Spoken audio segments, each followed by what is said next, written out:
Hey guys, welcome back to my channel. This week I have a fun little video showing you guys how I do digital art in iArtbook and showing you guys exactly my process and the brushes I use and things like that. Some of my favorite tools in iArtbook, and it's just a really great free beginners app, especially if you're just learning how to do digital art. I think it's only for iPad and Apple products, so yeah, but it is an amazing resource, available to everybody, and it's free. I know Procreate, you have to pay $10 to get it from the Apple store, and this one is free when you download, but you can also upgrade to the Pro version. But some of the brushes I use are the calligraphy brush, calligraphy pencil in the sketching section, and then I use the gouache brush for shading and things like that, highlighting and stuff for from the painting section, artistic section. The artistic section. I use the gouache brush from the artistic section in for shading and things like that. I go through and show you my settings for the calligraphy pencil because I changed them a little bit so it could be more conducive to how I usually so to make it similar to the brush I use in Procreate, which is the I don't use that one anymore, the dry ink brush and the inking section in Procreate. I try to make this brush similar to that. It's not as high quality as that one is, but it does its job. But yeah, I want to show you guys some of the tools that iArtbook has that I use most of the time, which is the selection tool and transform tool. The settings, I love the option to change the background color. So right now I have it on this like bluish color, which is like one of my favorite colors is blue right now.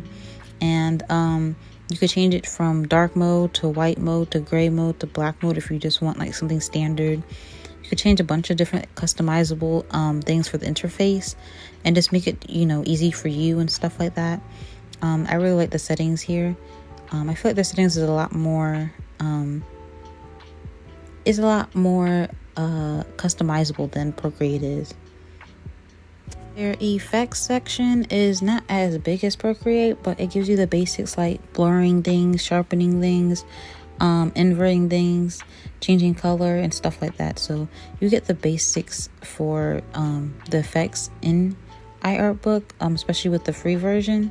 But yeah, if you always want the more advanced stuff, you could always either get Procreate or upgrade to the Pro version of iArtbook. They also have a reference little option where you can import a photo and have it on the screen for you to draw from. Same thing, similar to the one that's in Procreate. Although I'm just used to putting my pictures on the side of my screen and using that as a reference because I could look up any reference, and instead of having to go to my camera roll each time and change it out, I could just scroll through Pinterest, which is easier. But if that's a hack for you guys or a tip, I do it all the time in my videos. But yeah, and then I love the smudge brush. I use that a lot. Smudge, selection tool, and transform are the main big ones I use the most in the whole settings area of iArtbook. But yeah, so I usually start off a sketch, a really rough sketch. I'm just trying to capture the poses down of the reference I'm trying to use. And yeah, I usually sketch in purple because I like purple. I've always sketched in purple for a while now. For a couple years I've been sketching purple ever since I really started digital art. And yeah, it just helps everything stand out to me. I could tell I usually go over and color my outline layer anyway, so it helps when seeing that bright purple to know that I missed an area to color. So that's also why I like coloring in purple or a different shade than black, so it stands out more when I color over the outline layer, and in case I miss anything. But to explain a little bit more what I'm drawing, I've been doing this art challenge on Instagram by Lord Grizz. I don't know if you guys know her. I'll put her Instagram in the description. But she's doing this art challenge for the whole month of April, and it's food based. It's called hashtag Grizz Feast. So yeah, I'm trying to see if I could do that, which I realized taking on an art challenge while I'm trying to make my Kickstarter campaign and still trying to edit that a little bit more is it's rough. So yeah, I don't know why I thought that would be a good idea, but yeah, I am working on that. And so I'm doing I think this is day 10 of the art challenge, which was this is day 9. Mom do Baja Blast drink. That was one of the prompt. I've been really liking this challenge because I haven't done an art challenge since Inktober 2019, I think.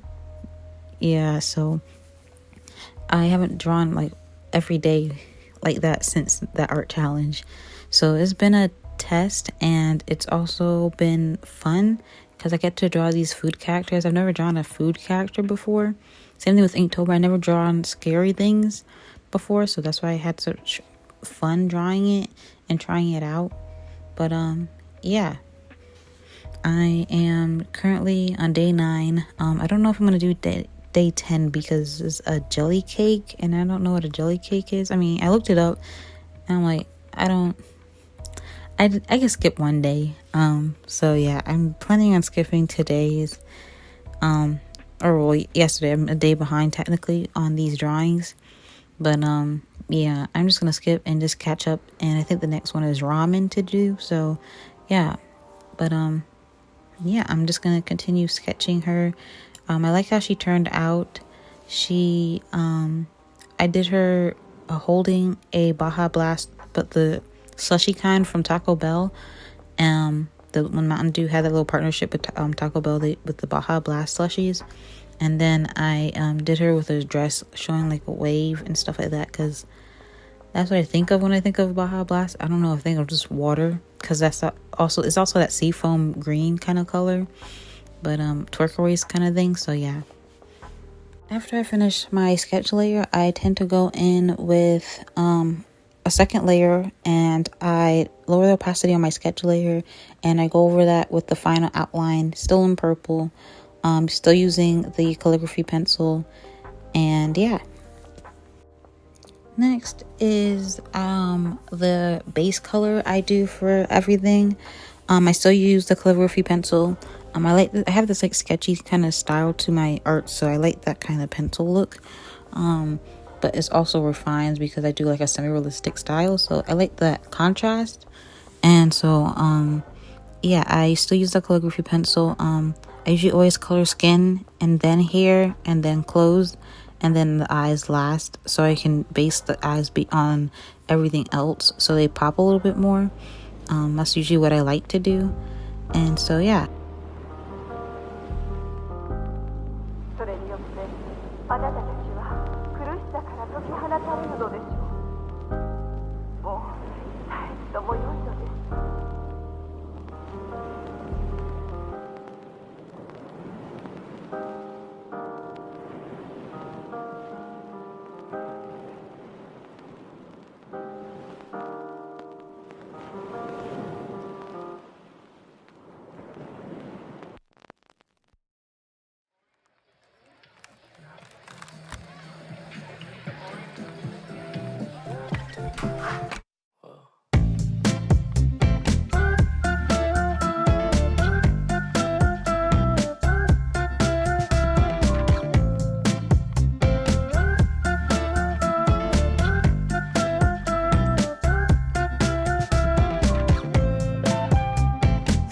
into the place, a spot you from a ways. My heart, it started racing.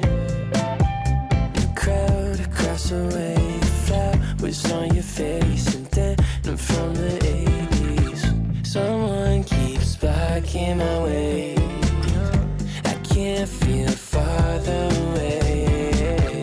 Wait on a moment to say that I want you. You know that I want you. Oh,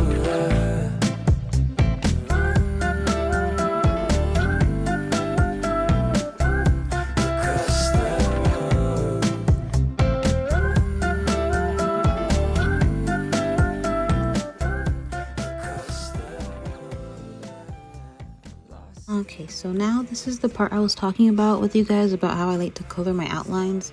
So I basically, I do darker skin tone characters most of the time. So, and I like to use a purplish color, a dark purple, because it helps, make the outline stand out more. And I want to use something that's not black, and purple is closest to black. So I use purple to outline or color the outlines of the entire figure. Sometimes if I'm in the mood, I would color each outline based on the color that it's outlining. So the skirt I would usually color like a darker blue, and the skin that dark purple I like to use, and then the hair like a darker turquoise seafoam green, and everything I would go through and do that. I usually do that, but with these art challenges, I can't do that kind of high detail each time every day. It just takes too much time, and it takes about 5 hours for me to do a drawing like this. So especially the ones with a background. So I just decided to make it simple, do everything with that dark purple color to encompass the skin, and make it easy on me, and so I can have this art challenge done, because I didn't finish this until 10:30 at night. So yeah. Then when outlining is done, coloring outlining is done, I usually either I start shading the skin a little bit. I usually go in with a reddish tone, a little bit darker than the skin tone, as like the mid-tone shadow for the skin, and I color the skin based on where the light source is, or I do the blue shadow thing I do first. Either one I do first, doesn't matter. I like to do the skin shadowing first, and then the dark blue shadow of everything. I usually do everything with this like blue shadow, and then I lower the opacity to about 22. It was always 22 I usually use, that gives a nice hue color to the interest to the shadow, but it's not just black or gray, it's blue. It has that blue tint to it, and it makes it look a lot more rich, and the art just looks a lot more fun to look at, basically. So yeah, that's something I've been doing for a while now that I actually really like, and I try to do at least that for shadow. If I can't get to like shading everything on its own, because that's what I used to do, and these pieces used to take me about 8 to 9 hours to do, sometimes 12 if I had a background, and now I cut it down to 5, and I still look pretty good. So yeah.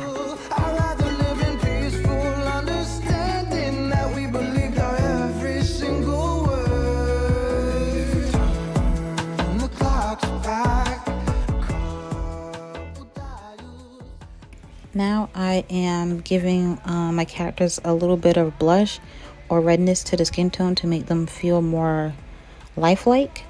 I usually color select their skin tone, and then move it to that bar at the bottom that selects like what hue you want to use. I usually do for darker skin tones a more purplish red, pinkish thing, and then for more fair skin tones I usually go more pinkish reddish on the blush.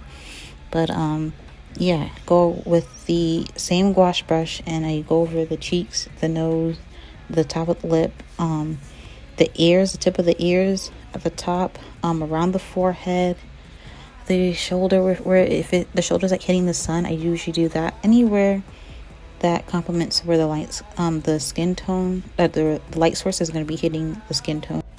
Then I also go in color selecting the skin again, and I do like a base kind of highlight, because your skin bounces some kind of light off of it. And then my favorite part is using the white, just a white, using the calligraphy pencil, and going in with sharp highlights, and I do this little line and a dot to signify lights being hit there.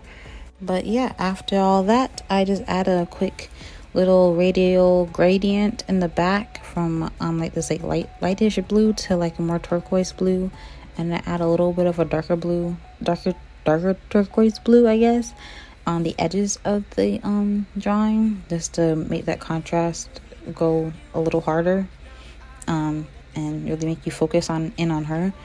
Yeah.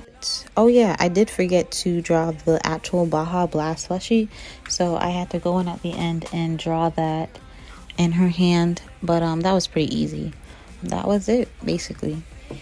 But if you guys want to see more of my art challenge and how it's going, you could check out my Instagram, which is in the description with everything else. And yeah, sign up for my newsletter. Like I told you guys, I'm working on my animation, Astra Academy. The Kickstarter campaign should be coming out May 10th. So yeah, sign up for the newsletter to hear more about it. I'm gonna have a pre-launch, so you guys gonna get to look at the campaign page before it actually launches on May 10th. So that should be happening around maybe the 20th. That's what I'm going for April 20th to pre-launch. And yeah, but thank you guys for watching. Thank you guys, and yeah, I love you guys. Bye. This will never go wrong.